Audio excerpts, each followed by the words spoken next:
Por tanto, mi querido Manuel, este inicio de año académico 2023 va a hacer que muchos o miles de niños, yo siempre he calculado, esto es un promedio de más de 1,5 millones de niños de diferentes partes del país, no podrán iniciar normalmente sus actividades educativas a partir del 13 de marzo.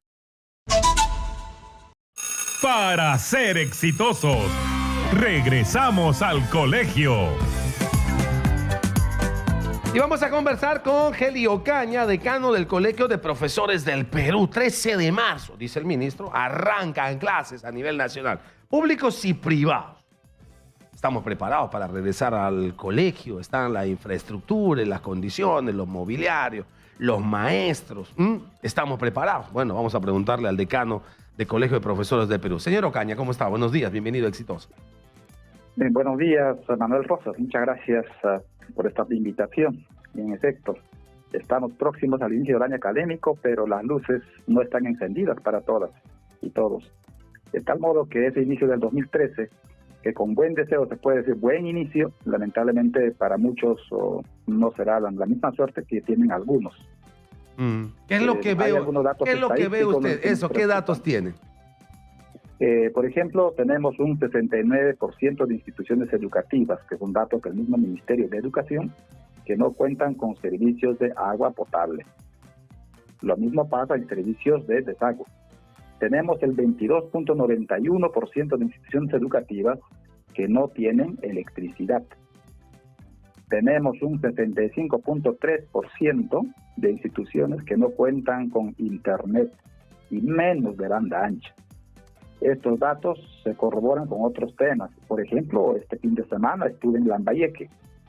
De 11 instituciones construidas con reconstrucción por cambios, 5 instituciones están en arbitraje. Significa un promedio de 3.000, 4.000 estudiantes no podrán volver a sus aulas desde hace varios años, desde la pandemia. Otros 7 instituciones educativas tienen observaciones en el proceso de construcción y mientras estos temas no terminen, los estudiantes no pueden volver a su aula. El año pasado han terminado estudiando en módulos alquilados, otros han terminado en un trabajo virtual y este año también se cree que eso volverá a pasar. Y eso lamentablemente es grave para esas partes del país. El calor es intenso, los módulos que se instalan no son adecuadamente ventiladas. Y lo mismo ocurre, me escriben en estos momentos, por ejemplo, de una escuela de Xin'an, que está ubicado en la Cordillera Negra de Ancash.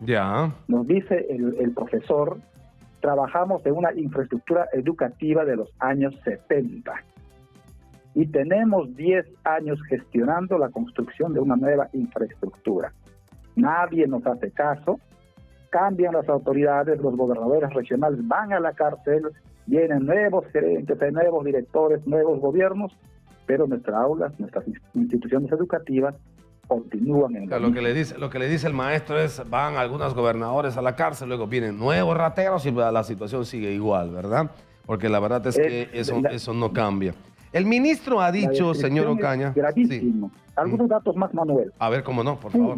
En Puno tenemos el 70% de instituciones educativas que necesitan mejora y son datos de la Dirección Regional de Educación que me lo brindan los decanos regionales. Y se han enviado pequeños presupuestos para mantenimiento o mejora de las infraestructuras, como igual me dice también un docente de antes de la provincia de Antonio Raimondi. Presupuestos que sirven solamente para maquillar, para pintar, para poner un cerrojo, pero no cambia la estructura general de la infraestructura porque el presupuesto es bastante ínfimo, ¿no? Y entonces esos temas nos llevan también, como nos escribe un profesor de Trujillo, de la institución educativa Lomas de Huanchaco, nos dice presupuesto totalmente insuficiente para lo que es mantenimiento. Y si volvemos a Puno, nos dicen que a la fecha, aún hasta la semana pasada, no han llegado los materiales educativos, no pueden distribuir por el tema social que viven allá.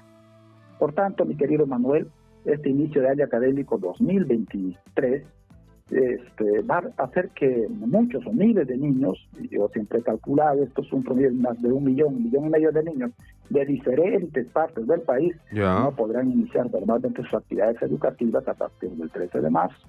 Es más, las condiciones no están tan dadas. por temas geográficos, y hay anuncios, por ejemplo, el tema del dengue en algunas regiones como Tumbes, como Piura, y estos son hechos evidentes que tenemos que trabajar y recurrir a nuestra propia realidad, a cada provincia, a cada región, y darle cierta autoridad a los gobiernos regionales, a las direcciones regionales, para resolver sus problemas allí. El tema es que los ministros parecen los reyesuelos del siglo pasado, ¿no? Donde se ordena desde aquí y se cumple a nivel nacional tal cual es.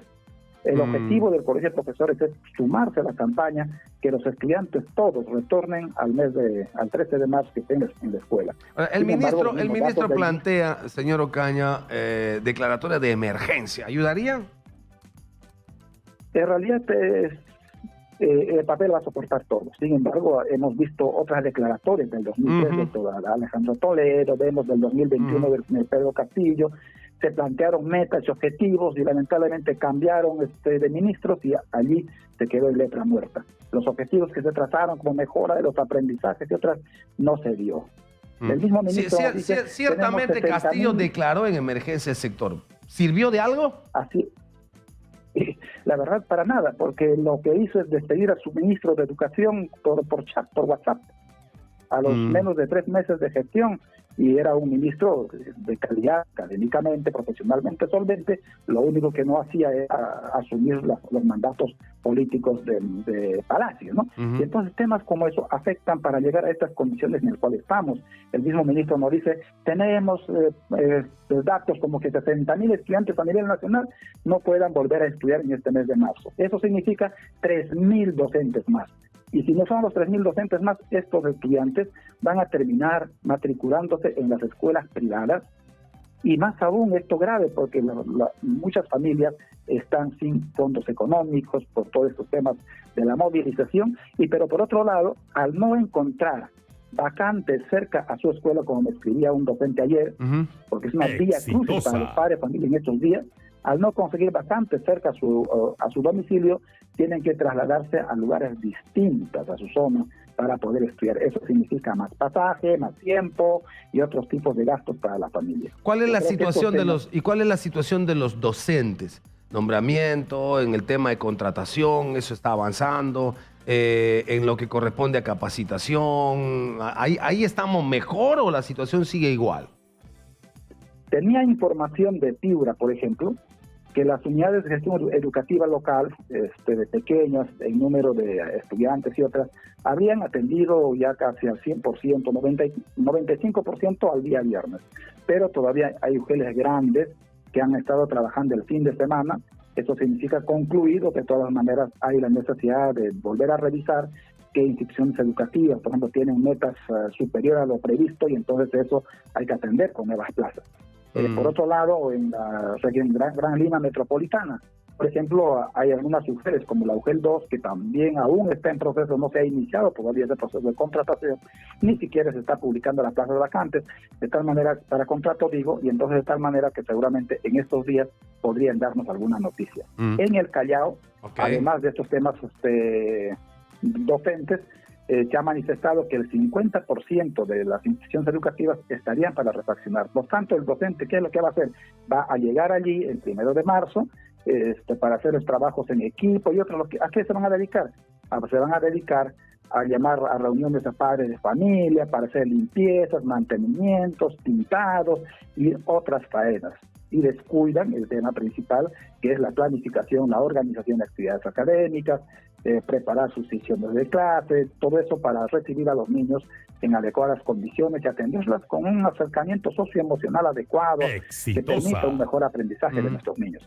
Eso está pasando, ¿no? Y creo que, Manuel, tú comprendes, hemos venido de 2 años de pandemia y ahora estas movilizaciones realmente... Correcto. Pues, el factor climático, el asunto de los huaicos, el tema de las lluvias, el tema de desbordes... ¿Eso cómo influye en el tema de inicio de año escolar? Sí, definitivamente en las zonas interandinas, en la sierra, en la zona selva, como en este caso Madre de Dios, Ucayali, Loreto, San Martín, donde hay un embalsamiento de los ríos. Ese embalsamiento hace que muchas escuelas que están ubicadas en esas zonas, por ejemplo, no tengan acceso o no se facilite el acceso. Y el otro tema es la llegada de los docentes hasta esos lugares. Es bastante difícil, es mucho más, les lleva más tiempo llegar hasta allá. Es más, como los procesos de contratación recién están concluyendo, hasta que el docente se aliste, se organice, el tiempo va pasando, pero esperamos que en esos lugares, con un criterio mucho más localista, mucho más territorial, las clases con los estudiantes estén iniciando en un periodo siguiente posiblemente, pero eso también obliga a que se garantice, por ejemplo, el número de horas del año, ¿no? Eso significa arrastrar una semana más a fin de año, ¿no? Y entonces esas cosas son flexibles. En realidad desde Lima no se puede decir aquí sí, aquí no. Pues, la idea sería que se articule. Como muy bien dice Manuel, claro, así como tú dices, Manuel, el tema climático hace de que el hecho del dengue, por ejemplo, ¿no? La acumulación de aguas, el hecho que hay aguas en estanques de muchas escuelas, porque como no todos tienen potables, algunas tienen por afecto. Y los chicos se van a contagiar de dengue en el colegio y luego traen dengue a la casa, ¿verdad? Y se complica la situación. Ha sido muy gentil, por supuesto, como siempre, por atendernos el señor Helio Ocaña, decano del Colegio de Profesores del Perú, aquí en nuestra secuencia para ser exitosos. Regresamos al colegio. Muchas gracias, señor Ocaña.